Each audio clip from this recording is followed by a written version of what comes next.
Update. Am I the a-hole for wanting to break up with my girlfriend after her ex's funeral? Original post. So my girlfriend and I have been together for about 4 years. She used to be close friends with her ex. However, he tried to make a move on her while she and I were together. So she cut off their friendship. They knew each other for about 10 years. They were high school sweethearts and stayed together throughout college. They broke up because he did not want kids. He died recently, and my girlfriend was invited to the funeral. While I wasn't happy, so to speak, to see my girlfriend cry about this guy, I swallowed my emotions and offered my full support. She asked me to come with her, and here's where things get messy. She kept talking about she wishes they never broke up in the first place, and that she's never met someone who she loved as much as him. She made a speech about how she says that if things had been different, they'd be a happy family with children. I had to force myself not to say anything then. Now we're back home, she hasn't said anything about what she said. I'm so close to just leaving, but I just don't know if she only said that out of grief. Now for the top comments before reading the update. She would have left you in a heartbeat if he had told her he was ready for kids. You're not her first choice. Yeah, imagine when the guests head over to Opie's girlfriend. Guests and family. That was a lovely speech. They look at Opie. Oh, who are you? Opie, her boyfriend.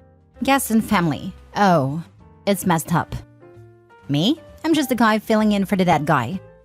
OP, you do not want to be Will Smith. You do not. GTFO. Not a-hole. People can say, be understanding. She's dealing with a heavy loss. But that doesn't magically fix the sting of the words she said that hurt you. If this was within 6 months of the breakup, maybe I'd be more understanding. However, you've been together for 4 years. They ended due to his desire to not have children. So not only is she hurting you, she's lying about the dead guy by telling everyone the fantasy life she'd imagined for them, as if it was holy writ. She's more than allowed to feel grief due to their decade-long history. However, she's not allowed to treat you as less than, second, or just good enough. You 100% deserve someone who puts you first always, with very rare exceptions, and this ain't one of them, honey, as I'm sure you've done for her. Heck, you went with her to the funeral of her ex because she asked. You were there for her, and she showed you where you rank in the grand scheme of things. Leave for you. Choose to put yourself first, because guess what? She showed you in a room full of people where you rank. You deserve more than this betrayal. Maybe by if things had been different, she meant if he'd wanted kids, or something like that. If she's already in if-only land, it's not a huge stretch for her to think if he'd wanted kids, we would have stayed together. And if we'd stayed together, we would have had kids. And maybe he wouldn't have been in the situation that led to his death because of the butterfly effect or something. Who knows? OP should leave her.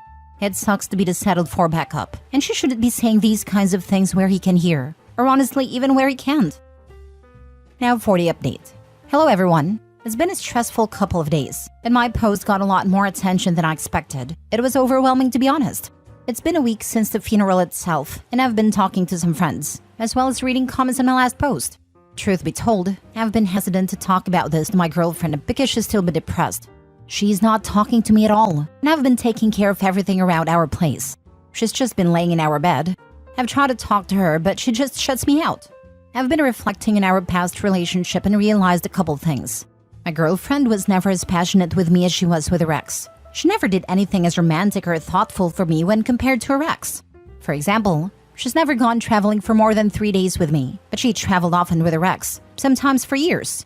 It's not like I haven't offered, I was simply told to get over it, and that each relationship is different, and people said stuff like, if she wanted to be with her ex, she would be.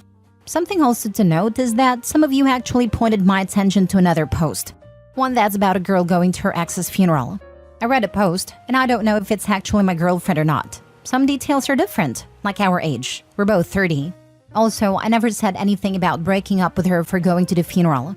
I wasn't exactly happy to see her mourn the guy who wanted to sleep with her while she was with me, but I didn't actually say anything. Now, the post admitted that she actually cheated. I thought about this for a second, but it doesn't matter. Because if she cheated or not, I already broke up with her.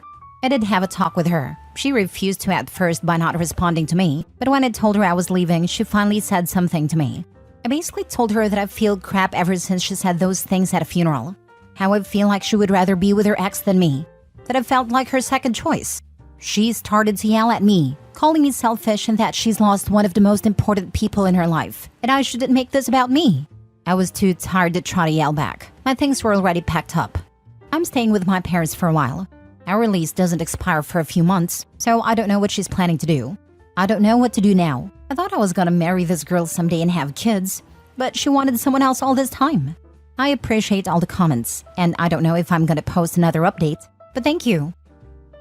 Calling me selfish and that she's lost one of the most important people in her life, and I shouldn't make this about me. Here's the thing. She didn't lose one of the most important people in her life. She made it clear that she lost the most important person in her life. From your other post, she kept talking about she wishes they never broke up in the first place and that she's never met someone who she loved as much as him. She made a speech about how she says that if things had been different, they'd be a happy family with children. I don't know what other conclusions to read from this. I could certainly see feeling sad or down when an ex that you've known for a significant part of your life passes away. But that's not only what occurred.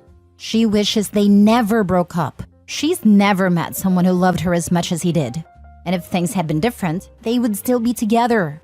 In each of those thoughts, you are, at best, second place. Never includes you. She is with you because they broke up. She doesn't think you can ever love her as much as he did. And if things were different with him, she would not be with you. Is she mourning him and the significance he had had in her life? Or is she mourning someone she still loved and mourning the loss of the opportunity to still be with him? You're not selfish, and you do not want to be with someone where you will always be a placeholder. I think this is an excellent take. I have a friend whose ex died a while back. They were together for a few years, and they ultimately broke up because of incompatible life goals. They were both really torn up about it, and it took her a while to move on, but she did. As time went on, she would sometimes talk about things in their relationship that weren't that great, or she looked back on now and saw some other issues that were glossed over in the moment. All in all, she reflected on their relationship fondly, but it just didn't work out. She dated some other people, but nothing serious. Then, he died in a tragic accident and she was devastated. And I truly understood. Their relationship had been quite serious, probably the most serious one she'd ever had. They broke up so they could both be happier living the lives they wanted, but then he died. He's not out there living his life. He's gone. It took time, nearly a year, but today she truly has mourned him and moved on. There is no what-ifs or the one who got away. They made their decision back then that there was no future between them. She hadn't been pining for him the whole time. What she mourned was him losing his future and the pain that his loss caused his family. She's back out there dating again and really does seem ready now. OP's ex clearly hoped that her ex would change his mind and had been dating OP to keep herself occupied until that time. Now that her ex is gone, he's going to forever be on a pedestal and no one else will ever measure up. I hope she gets some therapy so she can move on for real and stop lying to herself about what she's doing. Man, you are doing the right thing. You absolutely deserve someone who loves you as the first priority. I wish you all the best for your future. OP has finally decided to stand up for himself and we are all proud of him for doing it. For her to scream that she lost one of the most important people in her life really dodged a bullet. Damn ma'am, did you hear nothing he just said to you? Nope, because she only cares about herself. Might be why her ex dumped her. Hard to date somebody when their head is up their own behind. Last story. Update. Am I the a-hole for rolling my eyes at my boyfriend's proposal because it took 25 years of me begging? Original post. Yesterday after dinner, my 52 female boyfriend of 30 years, 53 male, proposed to me. He just walked towards me holding a box and said to open it. It was a ring, and I had pictured this moment a million different times, but never thought I'd be so apathetic. My boyfriend then said that he was retired now and wants to kick back and enjoy life with me, and would love to do it all with me as his wife. And I speech and all, but from the 5-year mark of our relationship onwards, I had been making clear my deep desire to marry, and was consistently dismissed, given empty promises, gaslit. We had been through the gamut with therapy, and one counselor implied that me telling him we needed to go to therapy and getting his butt on a couch still means nothing if his mind has been made up. I was in denial about the fact he was just giving me the false illusion of progress to stall. My boyfriend and I have 4 kids. The oldest 3 are adults, while the youngest is 15 female who was sleeping over elsewhere when this all went down. All of our kids went to a private school filled with typical Southern soccer parents. I had to endure PTA mom's jabs about me not sharing a last name with my kids. Preteen years were hell, because the other kids would taunt my kids by saying, "Your dad would rather sin and go to hell than marry your mom." My boyfriend's mom would tell him marriage would be selfish on my part. It is just a piece of paper. My boyfriend ended up rising up the ranks until he became an executive. I was his stay-at-home mom, so I felt like there was always a power imbalance, exasperated by the fact I could be tossed away any time. I partly did stay because I wanted my kids to have the best life, and because I felt lucky and proud to be partnered with such an intelligent, successful man, but also because I loved him. These past few years, my boyfriend's career has taken a downturn. He will never be poor, but a company he was part of took a nosedive during 2020, and he had made enemies out of associates and board members. He decided to step back from his role and take the generous severance agreed upon. Now he is living off his investments and wants to relax. I did not like how his career ended and how he treated people, and had been deciding whether I wanted to leave and find somebody else after our youngest turns 18. So, the proposal was a shock because I should hope that he noticed I have avoided conversations about the future as of late. He rattles on about downsizing our house so we can travel, and also cutting back on our other expenses. But we're not married, so it's all his money/house anyway. He did notice my eye roll and was offended.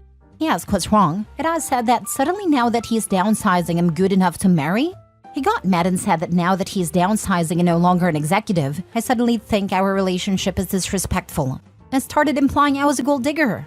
I was so angry I walked out. I said I might just go out looking for a respectful relationship because I don't know what respect is anymore. Am I the a-hole? Now for the top comments before reading the update. If you were begging for him to propose, why did you stay for 25 years? Because I was a stay-at-home mom of many kids, and he was this big executive, so I felt if I offended him in any way, he'd use his influence to screw me in a custody battle, or otherwise make my life miserable.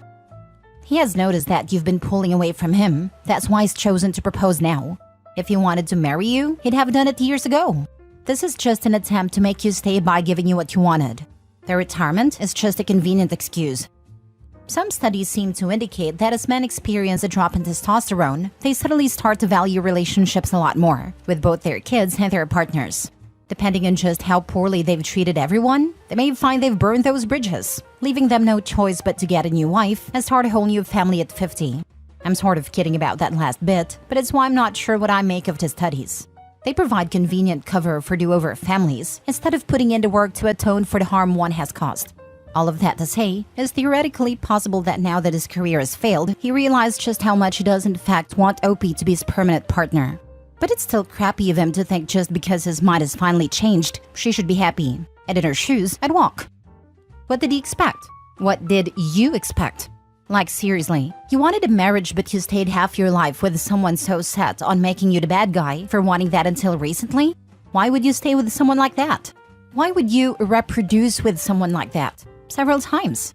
It's just disappointing for your kids to suffer that much bullying for this. Like all for nothing. I don't know who the a-hole is, but unfortunately for him, he kind of missed his chance. And unfortunately for you, you put yourself in a box. Not the a-hole for rolling your eyes, but everyone sucks here. You for enabling him to do you dirty for 25 years. Get all of the privileges of being a husband without ever being your husband. You begged someone to marry you, a value you have which you didn't, and you proceeded to have several children with him. Like, girl, stand up please. He wasted your whole life and now he's playing in your face. Now for the update. At the time of my original post, my boyfriend and I had not spoken since the engagement fight. I've been with him long enough to know that when he goes and closes the bedroom door before I get in, that's a signal that I should sleep in one of the guest rooms. So I did that. However, this morning I broke the ice. I told him about how dismissed I felt over the years. I also said that we are both in our 50s, and these last few years have taught us that people at work who kiss the ground you walk on one day can easily turn on you the next. And true partners in life are valuable and hard to find, so I wished he'd treat me like I'm valued. Instead, he treats me like he thinks prettier, better, and just as loving is always around a corner. I apologized for the eye roll, but told him that if he wants marriage, I want a quick committed timeline and genuine happiness from him to be marrying me. I don't need a big party. He listened to me and finally asked if this was about the money/security. He told me that being an executive's girlfriend required things of me, but if I wanted to work, I could have. He said he doesn't think I'm grateful enough for the position in society I was in due to his career. But that is not mad about the eye roll. He said he didn't succeed by being that sensitive. He went on to say I was not his prisoner, so I can leave at any time. But to remember, he won't tolerate being made my prisoner either via manipulation. He said that for what it's worth, the engagement ring is mine and I could do whatever I wanted with it. He will also not be accused of not providing for his daughter, so be assured he won't shirk child support. But that it felt what I said before was emotional blackmail. So he no longer wants to go forward with marrying, but says if I'd like to travel with him, that's fine. Him traveling is non-negotiable, and so if I wanted to get a job, it would have to be a remote job. It was a sad conversation, and I spent a few hours alone after that. I felt I had nothing to lose, so I just asked him if he would support me getting an associate's, but that most associates for technical careers were in person. He then dropped the bombshell that if I wasn't traveling with him, he wasn't going to go those periods without sex. I was astounded by his callousness, because he's back to take it or leave it. We fought again with me saying we're all feeling the effects of age. I've supported him through health issues, and if he thinks he can just find somebody who has that loyalty I've shown him, he's wrong. At this point, I'm looking for ways out. I can't say I haven't been tempted to say I'll travel with him and try to get a remote job, but also realize how resentful I am that he continues to need to have the power in the relationship. I don't think I'll ever know my value truly, but something's telling me there has to be a better out there, at least in a partner.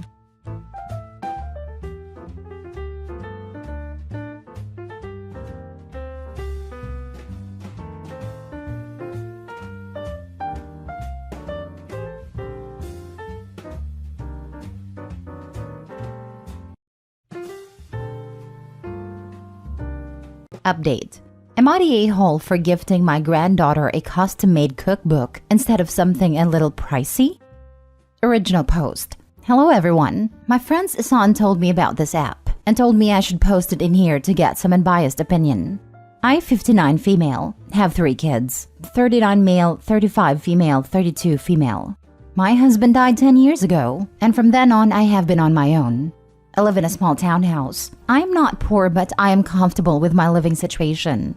So, recently, my son Keith, 39 male, told me he wanted to throw a party for my granddaughter Rita's 18th birthday because she is going to be an adult. He wants the date to be memorable to her. I know my son. He loves his kids very much.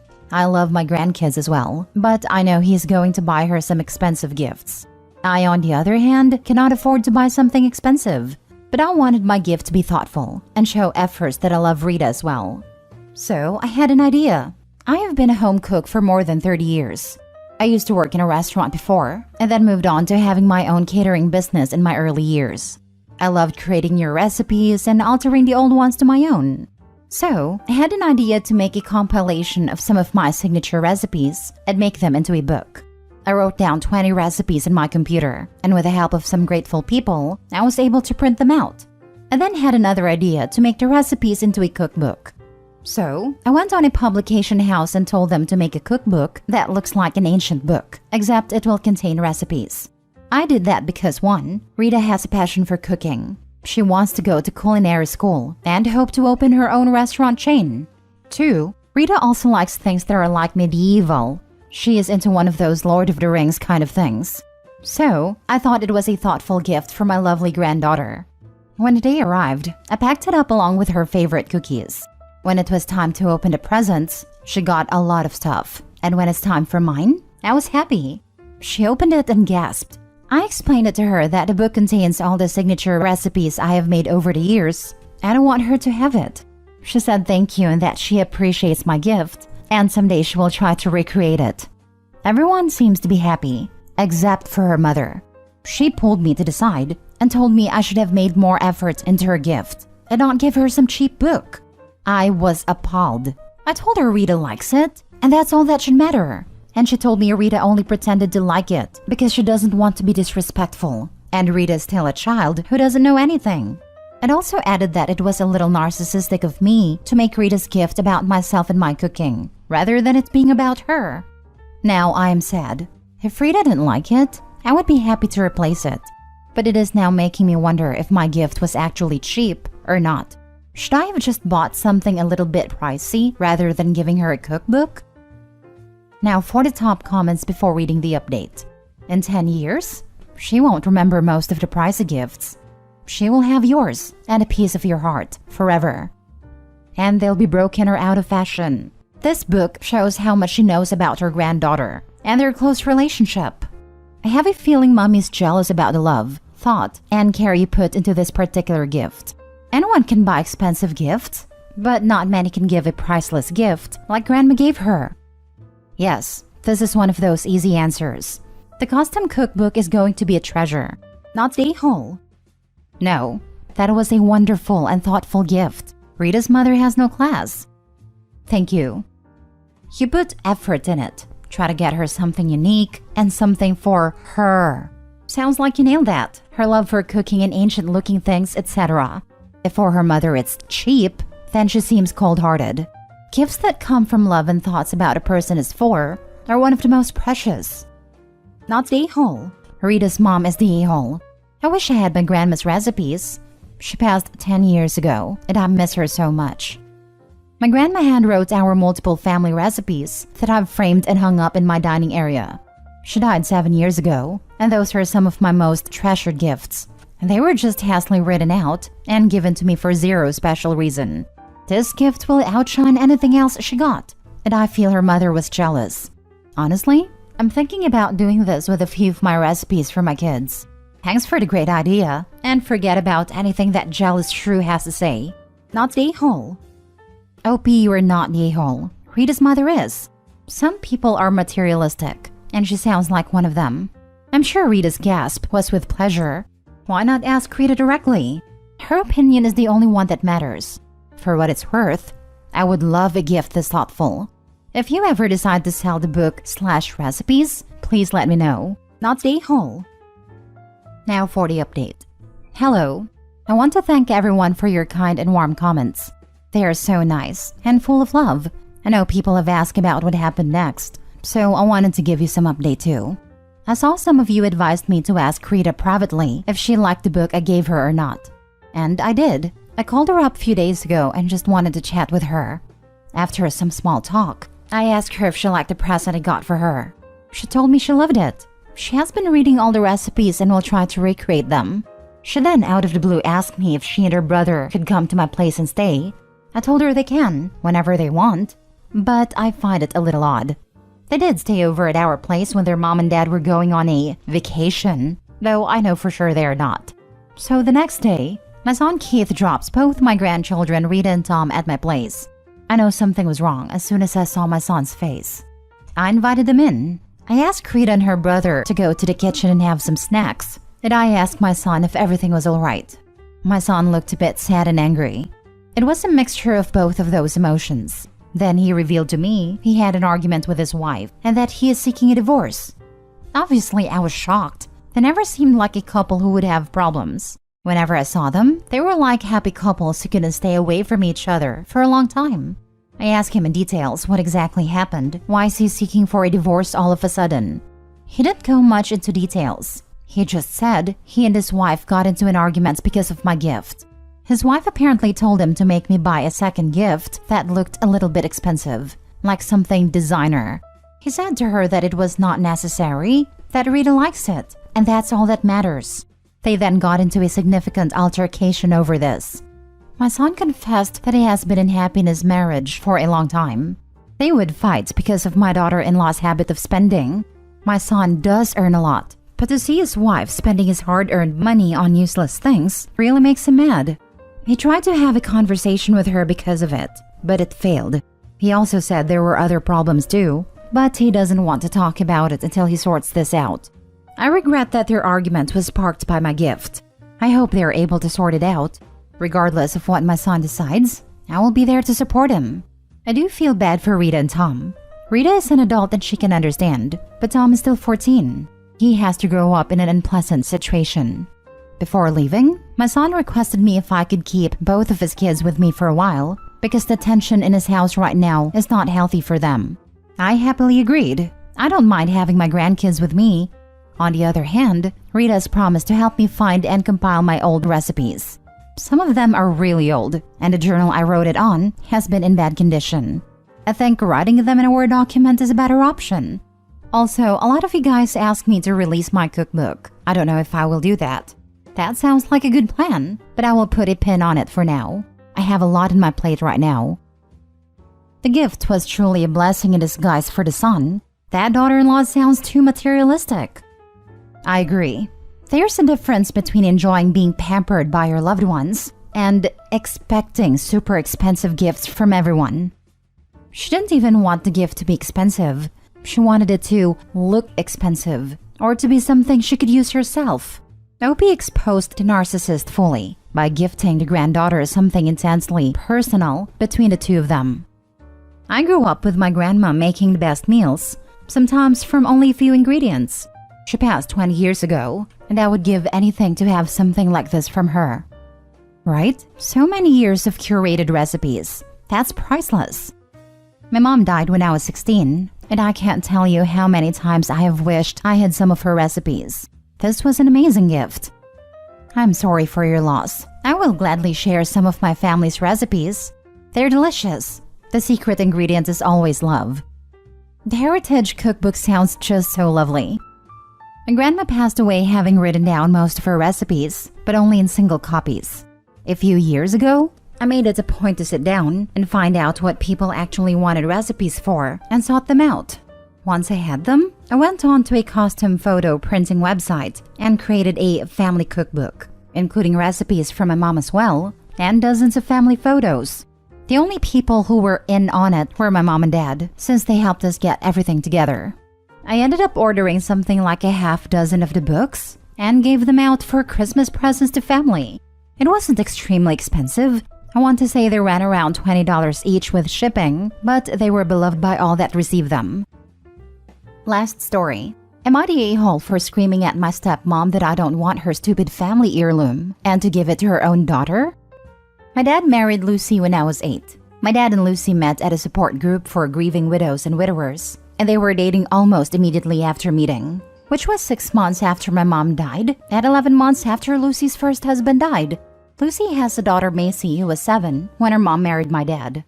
Macy and I never got along. We are toxic together. Pretty sure the reason is we were 2 grieving kids who lost a parent, struggling with the loss of said parent, and then our surviving parent marries the others. And suddenly the step-parent is being over pushy and calling us their kid, and we're not getting what we need from our actual parent. Lucy was especially bad. She called me her daughter before they were officially married, and she told me years ago that she was saving her engagement ring from her first marriage for me, which was a family heirloom her parents gave her first husband. I told her that I didn't want it, and she ignored me. She even ignored her own parents, saying they wanted Macy to have it and not me. She was offended they would treat me as less of a grandkid. But it's true. They are not my grandparents, and I'm not their granddaughter. Now, I'm 17 and Macy is 16. And I don't know exactly how it all happened, but Macy was told by Lucy that the engagement ring from the marriage to Macy's dad was being saved for me, as her oldest daughter, and Macy lost it. She yelled and screamed at her mom that she is her daughter, not me, that her dad proposed to her with a ring not mine, and if anyone should get it next, it should be her. I was yelled at next. At the time, I was oblivious to the fact she had yelled at her mom, but Macy called me a thief, said she hated me, said I should have died with my mom instead of stealing hers and stealing a memory for parents' marriage, and that I was a selfish witch. I couldn't believe Lucy told her own daughter she was giving me her ring, after I said I wouldn't want it.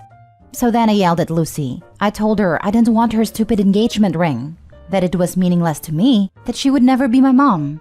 And if she thought the ring would do anything but go to waste if saved for me, then she was mistaken. I told her to give it to her own daughter and stop being such an uncaring mom to her. My dad told me about the stuff Macy said to Lucy after I had stormed off. He told me I piled on Lucy, and it wasn't right. He asked me why I had to be so angry about the ring, and I told him nobody but Lucy wants me to have it, and I'm seen as selfish when I don't want the damn thing, and told her as much. He said I owed Lucy an apology and to give her as my mom a chance, because he's tired of us being a fractured family. He also told me I was a real a-hole to Lucy. I told him that's what you get when 2 fractured grieving families get forced on each other. Am I the a-hole? Now for the comments. Ironic that this ring is the one thing you and Macy can finally agree on. The enemy of my enemy is my friend, not the a-hole. Yep, but I can blame her for being angry at me too. Her mom is focused so much on me that she wasn't there for her when she needed her to be. I just hate that I am now the bad guy when I never ever wanted or accepted a ring. I do mildly feel sorry for Lucy and your dad. It must be really hard when your kids don't get along. But as you yourself rightly say, you can't force people to bond, especially when you're both grieving, etc. And yeah, I feel for Macy too after reading what you just added. I get what the 2 parents were trying to do, and why, and how hard it can be. But man, they need to let it go and allow the 2 of you to coexist neutrally rather than try to force closeness. Yes, I know it bothers them that we also don't really care for the spouse either. Lucy's not someone I would go to with a problem, nor particularly care for. And Macy feels the same way about my dad. They tried to make a family, but it was always a name only. Like I say, ironically, this could bring you and Macy closer at last. The enemy of my enemy is my friend. Lucy seems to have no freaking idea how to parent even her own kid. The ring thing is so bizarre and horrible. They can be, but I don't think Macy will ever consider me a friend. After the ring thing, I don't know that she won't always hope that I die and leave her alone. Lucy and my dad are both like that now, but my dad wasn't always. Grief changes people and not always for the better. Not the a-hole, but your father and Lucy are. I'm really sorry for you and Macy. I cannot imagine what goes through Lucy's mind when she wants to give the ring for you instead of Macy, as it belongs to her father's legacy. You have the right to have the memory of your mom, and Macy has the right of the memory of her father. Your step-parents shouldn't force themselves in a situation where they want to completely replace the original parent. I think you should seek therapy as a family. I honestly don't care about making us a family after all this time, and I'm almost free from this. Dad and I don't really have much of a relationship, and I'm pretty sure it will be the same for Lucy and Macy in another couple of years. Family therapy only works when you want to be a family, or are a family. Ours was always more in name only than practice, and for me it's not worth saving anything. Maybe if I'm just gone, Macy will actually get a ring. Or maybe Lucy will always hold on to it and think of it as belonging to me. But I won't play a part in that. Have you tried to speak to Macy that you don't want a ring? That you explained when it was mentioned that you said it should go to Macy and that you wanted nothing to do with it? Or would that be an effort in futility? I think trying to talk would make things worse. Too many years of bad blood between us for that, and too much of Lucy choosing me over her own daughter for Macy to want to hear me speak about it.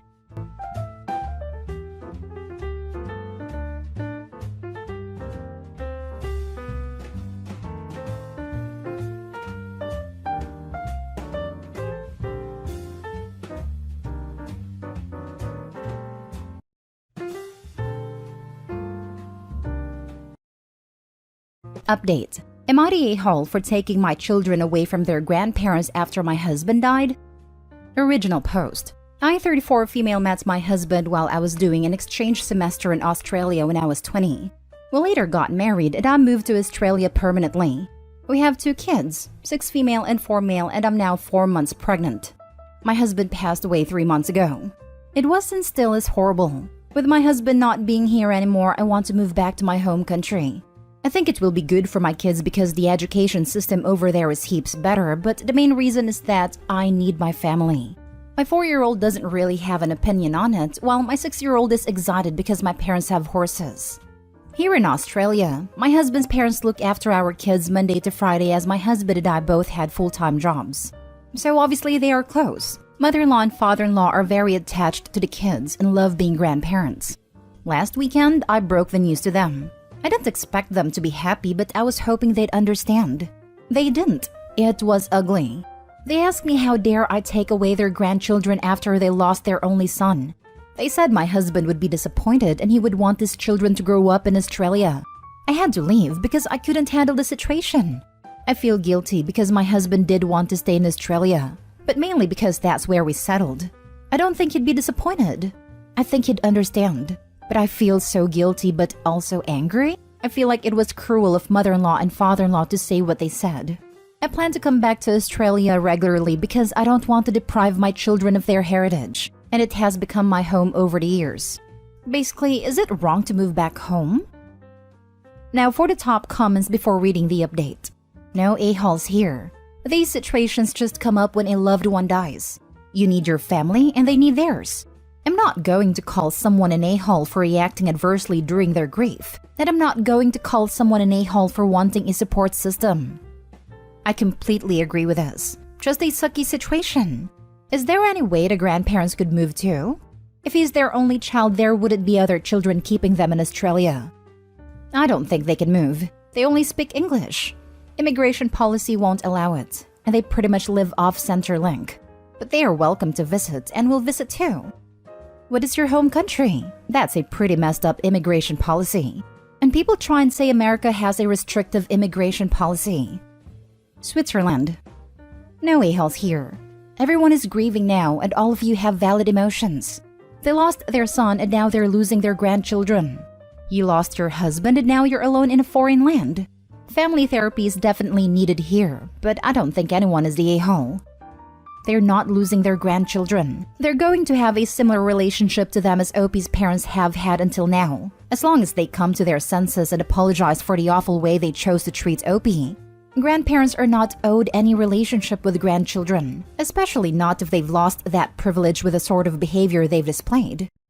Considering that the grandparents have been watching the children from Monday through Friday every day, to say that they are not owed a relationship is wrong. And legally, it is not true if the grandparents have been such a consistent and stable force in the kids' lives. The mother also doesn't seem overly concerned on how the kids will handle being removed from their grandparents who they see every day.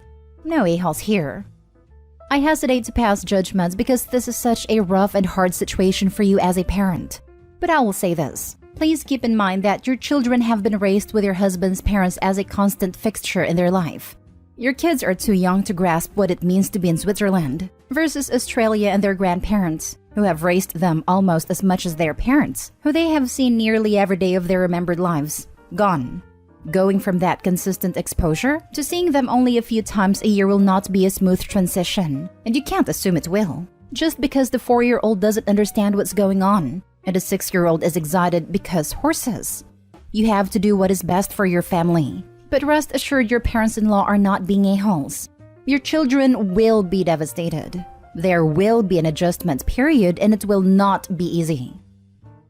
Now for the update. It's been nearly 3 weeks since my last post. A lot has happened since. First off, we're back home in Switzerland and the kids are okay. As planned, we moved in with my family. The kids are bonding with their grandparents and cousins and the animals. They're set up for therapy, as I am. The events leading up to this, I went back to my in-laws to explain my side of the story. I told them again that we would be coming back, but that right now I need to make sure that I can be a good mom to my kids. They were very understanding and asked if they could take the kids the next day. I agreed and dropped them off. However, pickup didn't go as planned. The kids weren't ready, and father-in-law told me that they decided it would be best for everyone if they stayed with them for a while, as I was clearly unstable. There was screaming, tears, threats, and lots of ugly things were said. I called my lawyer who told me to call the police. Luckily, it didn't came to that, and they gave me back the kids. But honestly, that was it for me. Trust gone. I booked flights for us and arranged what I could in such a limited time span. I told my in-laws that they had seriously hurt my trust and that I would need time to think what this means for the future. They were allowed to say goodbye to the kids in person. We arrived at home on Monday. The kids already video called my in-laws as I want to make it as easy as possible for them to transition. I am very hurt and disappointed that it had to end this way, but also hopeful for the future. Right now, I'm enjoying to get pampered by my mom who's very excited to be part of this pregnancy. In the future, I'll try and rekindle the relationship with my in-laws. Hey, as a fellow Swiss, I'm glad you made it back safely. I'm sorry about how it all played out, but it seems like you made a right choice. Thank you. Speaking as an Australian on welfare, you made a right choice. You now know what their plan was. To try and act as if you were mentally unstable and take your kids from you. Possibly sticking you in a psych ward to cement their position. I'd be frank with them and say you don't plan on going back now until you get over their complete betrayal and trying to kidnap your children. That you had thought they were going to make it easy to keep the kids in their lives, but they made sure that is not going to be an easy thing. You're now surrounded by the people you can trust, and I suggest staying there and healing until you feel like you want to go back to Australia. I'm afraid you're right. I just feel bad for my kids. Kids are resilient. And as long as you monitor those calls so the in-laws don't try and manipulate them, you should be good. The kids probably love being in a new wonderful country. Will find it amazing and will be too busy learning the language and trying new things to miss Australia too much. I'm in Sydney, Australia, and with the quarantine only just lifting, it's not much fun here right now. You would have experienced this while still here, so they already had a separation from their friends. This is just extending it. They can still get online and catch up with them. Don't go back. They will try it again. You're probably right, unfortunately. My heart just breaks for the children as this means they probably won't see their grandparents again. I had a set of grandparents I very rarely saw because it wasn't safe for me to do so. I didn't understand when I was younger, but I do now. My mom always just explained to me in age-appropriate terms.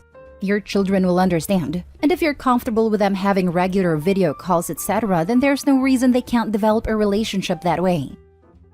Now, for the last story. Am I the a-hole for making a scene when I found out my sister put my niece up for adoption when she had her son? Plus updates. Original post. My sister had a second child and we were all thrilled for her. She lives a few states over and we haven't seen her this last year. She had one child 2 years ago with her boyfriend and the other one was born last month. Yesterday we had a family Zoom meeting to see the baby and to say hi to my other nibbling. We get on, family starts to load in. Everyone is basically there thrilled to see the baby. We get to meet her new baby boy. After a bit, I asked to see my niece as well. My sister got quiet and very quietly said she doesn't have her. My aunt questioned this, and I was also confused. After a few minutes, my sister said that in the beginning of January, she put her daughter up for a closed adoption because she couldn't care for 2 kids. Everyone lost it. The whole Zoom was a mess. We didn't know. We never got to say goodbye.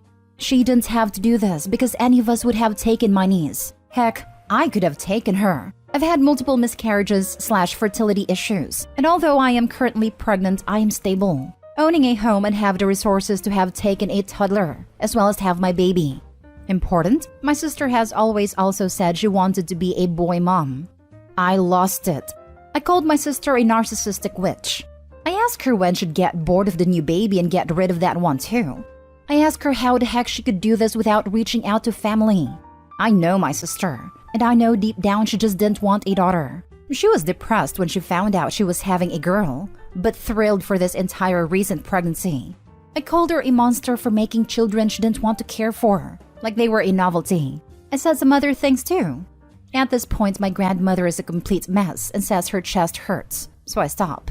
My aunt who is with my grandmother goes to help her and turns off the camera.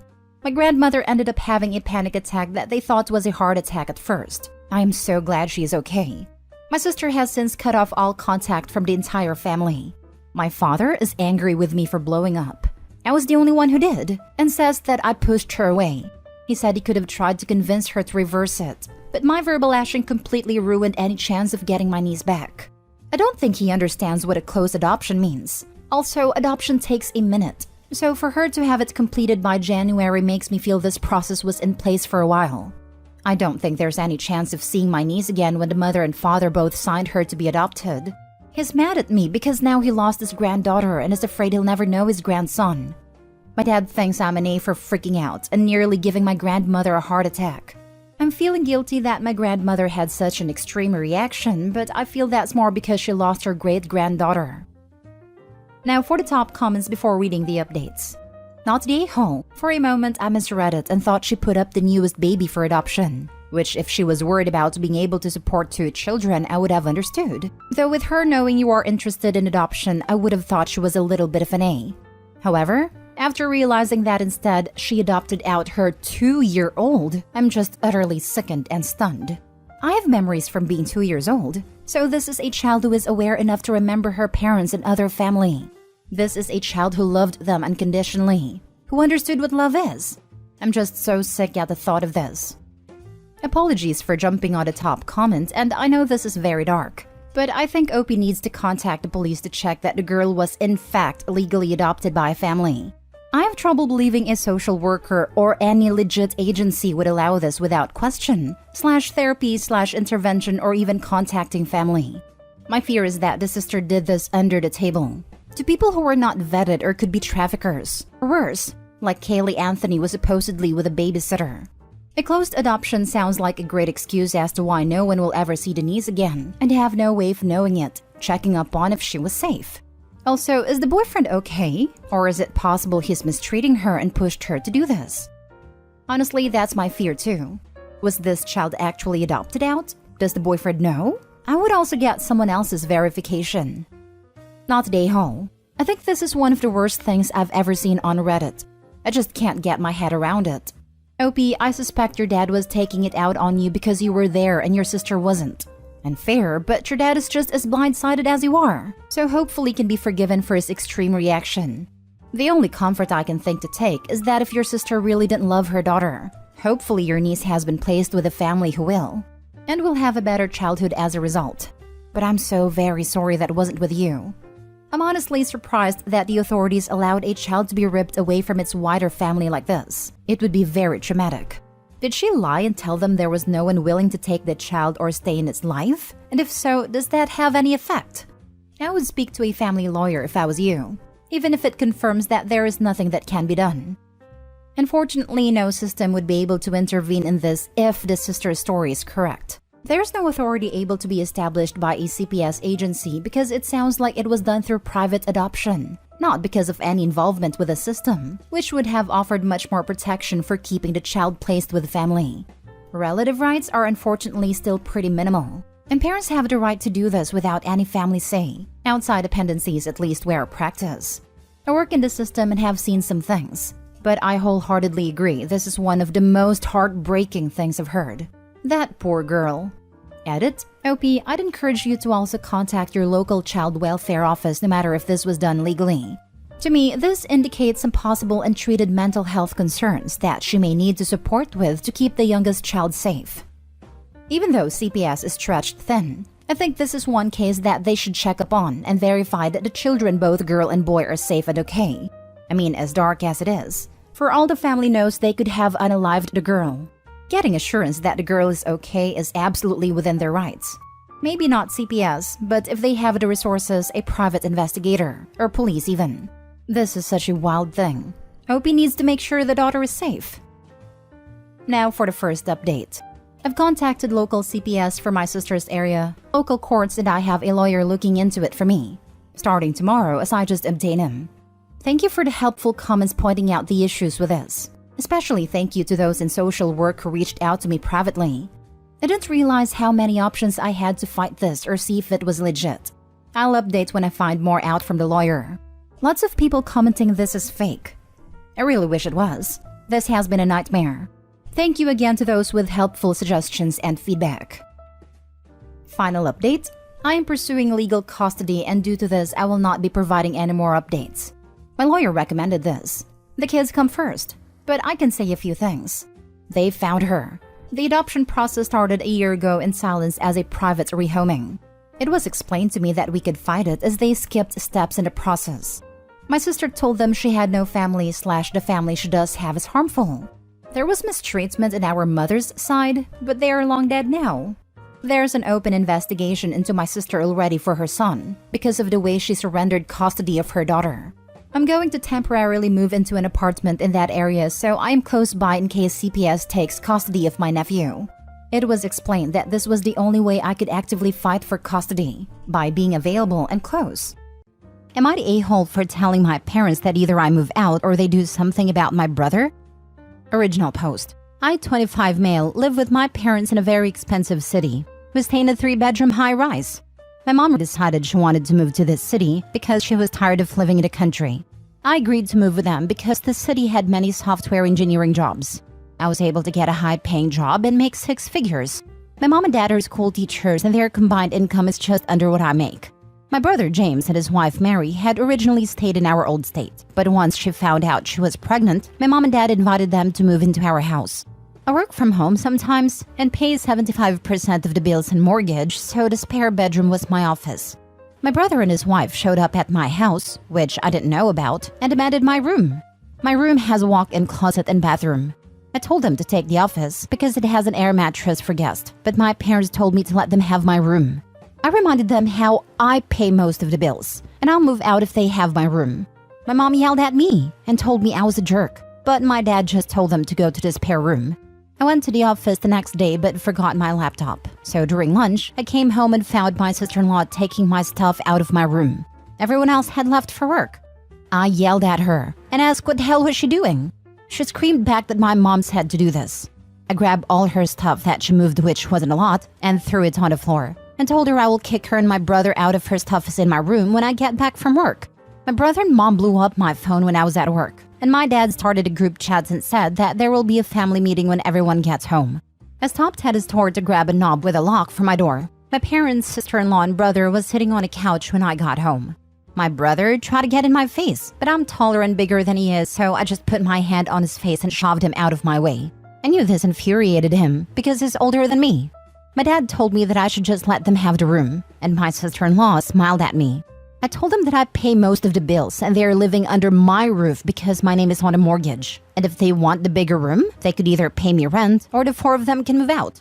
My dad tried to bargain with me, but I told him I'm not talking about this anymore. And if I hear about it again, I will have everyone evicted. My sister-in-law started crying and I went to my room. My dad is treating me okay, but everyone else is giving me the silent treatment. I thought everything was okay, but the next night I came home from dinner. My mom made everyone but me a plate. She said until I give up my room and be a good son, she will not cook me dinner. My dad agreed with her. I paid for every grocery. So I went into my room and printed eviction notices for my mom and dad. My brother and sister-in-law hadn't been there long enough to be considered squatters. I told my brother and sister-in-law they had an hour to pack and get out or I'll call the police. Then told my parents they have 30 days or I'll take legal action. All our extended family stay in a different state and they don't have the money to support 4 people in this city. My mom begged and tried giving me her plate, but I said it wasn't about the food. My parents put my brother and sister-in-law in a hotel room for the night, and my mom tried to apologize, but I ignored her and went to my room. I'm writing this right now to see what I should do, because I'm honestly confused. Am I the a-hole? Now for the top comments before reading the update. Your mom just decided to ask your brother and sister-in-law to move into the home that you pay for and then decided to play games. Well, the 4 of them can just move back since they can't afford this city on their own. That was the stupidest attempt at a power play I've ever seen. It is time for you to enjoy your place on your own. Mom played the "if I don't get my way, I won't cook for you" card and quickly found out that if OP has to cook anyway, she doesn't need to be under his roof at all. She tried to withhold the one thing of value she brings to OP, having to share his home with 4 people, and they wanted to stick him in the office? The best thing is, she was cooking everyone else's meals with the food he had paid for. The audacity of that blows my mind. Right? Like, she's already noticed that it pays for everything, and she still tried it with this.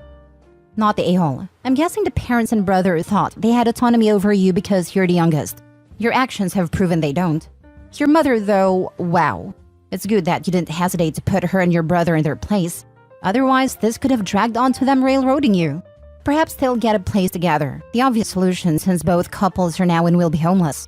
Not your problem since everyone is an adult. Adult enough to make these decisions and adult enough to reap the consequences. I was thinking this was a classic, tell me your sibling is the golden child without saying they are the golden child. I mean, he could have played this passive-aggressive like mom, but I'm glad he didn't. Though I suggest he buy no food for the house for the rest of the time they stay there. In fact, start interviewing people to rent their room. In fact, if you have friends that your parents don't know, do a mock house showing and let them know how much the room is renting for. I'm always happy when these situations bite the parents and entitled siblings in the butt. My mom kicked me out when I was taking care of her as she's disabled, paying the bills, maintaining the house, etc. because I made my sister mad by setting a boundary. Sister moved in. Now the house is a hot mess. My mom hasn't had a home-cooked meal in years, and my mom has told me more than once how she misses how I did everything. I've told her I'm never doing that for her again and plan on moving overseas. She had a gem in you and didn't appreciate it. You understood your value and didn't let them disrespect you or cross your boundaries. I love this for you. Live your best life overseas, love.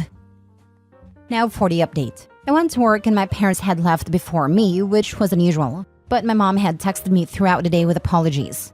I've seen comments that said my mom might be narcissistic, but this is the first time she's acted like this. So I was honestly hurt when it happened. But when I came home from work, my brother, sister-in-law, and parents were sitting on a couch. My dad said they're sorry for the way they acted and thought because I'm usually the voice of reason that I was going to back down. My brother said the request seemed small, and because I have a perfect life, giving up one thing to accommodate him in his time of need is what family does. Side note, my brother has no debt. My father is a veteran, so we were able to get free education somehow. But because my brother changed his major 5 times, he had to pay for 3 years of extra coursework that wasn't covered. My parents took on that burden and are still in debt because of it. They also didn't sell or rent out the old house because my brother convinced them that he would like to start a family there someday. So they have some debts because of it. But my brother is not in need of anything. My brother also told me that because it's our parents' condo, they should have a final say. I explained to him that it's my condo and my name is on the mortgage, so they actually get no say in what goes around here. He was confused. He said I possibly couldn't afford this place on my salary. He said a person making $50K a year could not live this lifestyle. I explained to him that I make 3 times that much, and our parents can't afford to live here without me because of the mortgage back home and the student debt. James said that Dad took care of the student loans and that the old house was already paid off. I looked at my parents wondering why they lied to him, but I explained that they're in a ton of debt because of him and refused to sell the house because of what he said. James asked our parents why they didn't tell him all of this. My mom burst out into tears, telling James they knew he was jealous of me since I was in high school. Mom knew that me playing varsity football my freshman year of high school when he rode a bench as a senior is what started his dislike. And me playing college level at a Big Ten school didn't help. We also graduated the same year. So James told Mom that it wasn't fair that I got to do all those things. So Mom and Dad began babying him in order to compensate for this, so he wouldn't hate me, and a family could continue to be around each other without animosity. James just walked out the door without speaking another word. My sister-in-law apologized and said she didn't know it was my house. I asked her why would that change anything. She ignored my question and went to the guest room. My dad tried to explain that they felt like they failed my brother. I asked was it just because of the football thing. He said it was because James wasn't given the same opportunities as me. I explained how James skipped school to drink and smoke and join a gang. I asked, do you think we should have gotten the same opportunities? My dad said it was hard to explain. I told him what's easy to explain is the eviction notice, and he has 30 days. So I left to my friend's house, and that's where I'm at now. Last story. Update. Am I the a-hole for storming out of my father's house after finding out he's reconciled with my mother? Original post. I, 20 female, was raised by my father, 49 male, alongside my older brothers Lyle and Kyle, both 23 male twins. Mom left us shortly after I was born, so I've never really had a maternal figure growing up. I've tried to ask my dad why Mom left, but he would always try to dodge the question. Anyways, this kind of messed me up a little bit as a kid, because I would always blame myself for her leaving. And it also didn't help that my older brothers would always use the old trusty "you were why Mom left" card in arguments. During my middle school years, my mom began to call me and my brothers. She swore up and down for years that she wanted me back in her life, but didn't make any effort to get to know me. So that woman broke a lot of promises with me and my brothers. The last straw for me was when she didn't come to a beauty pageant I'd been excited for months. I know that sounds really petty, but at the time it was really important to me, and she swore up and down that she would come. Of course, she broke that promise too. So when Mom called to apologize for not coming, I let that woman have it. I think the call almost lasted an hour and a half, and it was mostly just me cussing her out. Obviously, ever since that phone call, I've been no contact with her. But a few days ago, my dad texted me if I wanted to have dinner with him and the boys, saying that he was going to make my favorite meal. Of course I agreed. I walk in the house and I hear my dad and my brothers talking. Nothing unusual, of course, but then I hear a woman laugh. So I walked to the kitchen and saw my dad, Lyle and Kyle, laughing and talking with my mother. So, at this point I'm mad and confused. And I think I thought out loud because I said, "What the heck is she doing here?" Everyone immediately becomes silent until Dad starts talking. Basically, he says that I need to watch my tone and that all they want to do is talk to me about their future. And I'm like, what are you talking about? Then my mother had a great idea to drop the bombshell, that her and Dad got back together and had been dating for months. I think you can understand how gooped I was from this information. But then Lyle tells me that basically everyone in the immediate family knew about the relationship besides me because they were worried about how I would react. So I'm still standing there, shaking with rage. So when my dad tried to grab my arm to sit me down so we could talk, I snatched it back and basically stormed out the house. Now, I've been bombarded with texts from my dad and Lyle saying I was immature and made Mom cry. My friends are 50-50 on it. So Reddit, am I the a-hole? Not the a-hole for how you feel. They blindsided you and then blamed you for your reaction. If you choose to have nothing to do with your mother, you shouldn't have to. But realize your father is an adult, free to be involved with whomever he chooses. I know he's a grown man, but I just don't understand what he sees in her. She literally left him with 3 kids to raise all by himself. But now that they're all grown up, she wants to come back? This whole situation just has me in a tizzy, to be honest. Focus on what you want.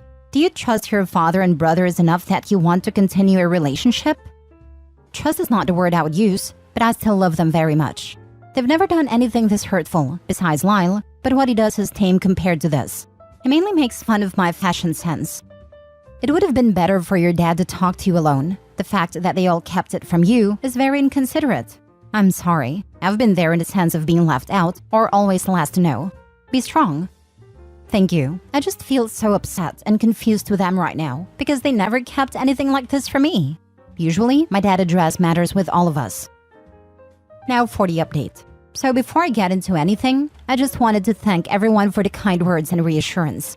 I wasn't really expecting it at all. I also want to apologize for the late response to everything. I've been busy so much with work and other things that I just haven't had the time. Anyways, with your guys' advice, I texted my dad and told him that I wanted answers about what the heck was going on. He agreed, but he said he wanted to have the dinner over at his place, and I had to tell him that I lost that trust when he tried to back me into a corner. So he came over to my apartment, and I had my friend Male24 stay in my sewing room for protection. Dad just started sobbing, begging for forgiveness. He kinda went on about how he just wanted us to be the family that we were 20 years ago, the family I don't even remember. And to let you guys know, these were definitely not crocodile tears. So I hugged him to calm him down, but I had to put my foot down and tell him I wanted answers, not tears. He calmed himself a little bit down and explained everything that I asked of me. 1. Mom was very young when she got together with Dad, with a significant age gap. They started dating right after her high school graduation. 2. My mother had a history of drug addiction, something I had suspected. She overdosed once, and my dad had to rush her to the hospital. The twins suffered during this period. 3. I was an unplanned pregnancy, and my parents decided to put my mother in rehab during her pregnancy. She remained miserable, and she ran away to Florida after my birth. 4. Recently, my mom got clean, got a job, and wanted to apologize to my dad. They rekindled their relationship and decided it would be best to let the twins know first before they tell me. It was nice to have this information, and I thanked him for it, but I asked him why didn't she apologize to the kids, whose hearts she broke constantly. Of course, he started to backpedal, saying that I just needed to give her a chance to prove herself, because the twins already have.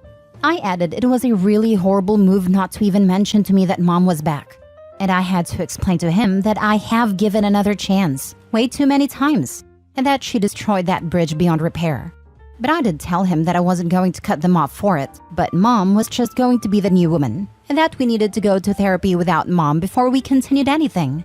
Dad was a little upset when I laid down this information to him, but he did agree on therapy and said he would tell Lyle and Kyle about it.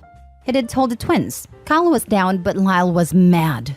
He tried calling multiple times and wouldn't pick up, so he started texting me horrible things, basically boiling it all down to me being a spoiled brat that needs to get over the past. I gave him a piece of my mind before I blocked him, and we've been no contact since. We also had our first therapy session, and it wasn't groundbreaking. It was just kind of like an introduction type thing and kind of addressing what we want to work on. I showed the therapist my post when I was alone with her to give her more context, because I can be scattered brain at times. She says she definitely wants to go deeper on my feelings about my mother, alongside my father and brothers if possible. I hope the therapy helps. This sounds like the most positive outcome anyone could have hoped for, to be honest. Especially Mom. You definitely owed a huge apology from her. Multiple. It strikes me to not be so hard on your dad. He has clearly loved her this whole time. And Lyle probably saw how hurt and damaged he was after she left, so is happy for him. You are one family, but all experienced and saw different things in this situation. I'm sorry your dad couldn't articulate that she didn't leave because of you though. So confusing for a young child, and such an easy fix with the right words.